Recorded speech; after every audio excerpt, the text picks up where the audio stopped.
duurnimada maanta ciidamada ammaanka dowladda federaalka gaar ahaan kuwa golgol iyo maleeshiyada deegaanka oo ku sugnaa deegaan lagu magacaabo Kibir waxay warar ku qaadeen fariisin xubno ka tirsan dagaalamayaasha al-shabaab ay ku lahaayeen deegaan lagu magacaabo Dhuumoodle oo asna aan sidaas ugu fogeyn deegaanka fariisinka ku lahaayeen ciidamada golgol ee ka tirsan militariga Soomaaliya dagaal culus ayaan halka ka bilowday waxaa la sheegay dagaalkaasi kor halkaas oo ka dhacay qarax la egtay gaari ay saarnaan ciidamada ka tirsan militariga Soomaaliya waxaa dagaalkaasi ciidamada Soomaaliya ka qarabsiinaya maleeshiyada deegaanka kuwaas oo maamul soo dhaafay isku arursanaya deegaanka cadadka ee gobolka Galgaduud ila kala duwan oo deegaanka idaacada kulmay waxay xaqiijiyeen in dagaalkaasi qayb badan oo ka mid ah gudaha deegaanka uu ka socdo isla markaasna u dhaxeeyay ciidamada ammaanka dowladda federaalka iyo maleeshiyada deegaanka oo dhinaca iyo xubnaha ka tirsan dagaalamayaasha al-shabaab ilaa hadda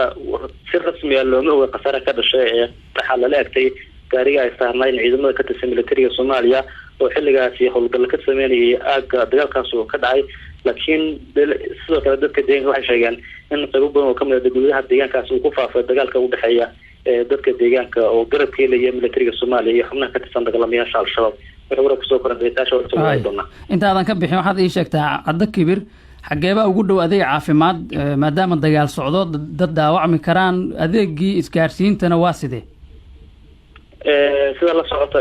intii xarumo biyaha laga cabo jiray ku yaala deegaanka cadda Kibir iyo deegaano badan oo hoos yimaada degmada Baxdo ee gobolka Galgaduud ayaa ilaa hadda aan la helin waxaana adag in gurmad caafimaad dhaawac ka dhashay dagaalkaasi aan si dagaal loo heli karin wax ugu sokaysa goobo caafimaad degmada Baxdo iyo sidoo kale degmada Cadaado oo meesha ugu sokaysa u jirta wax ka badan 50 kilomitir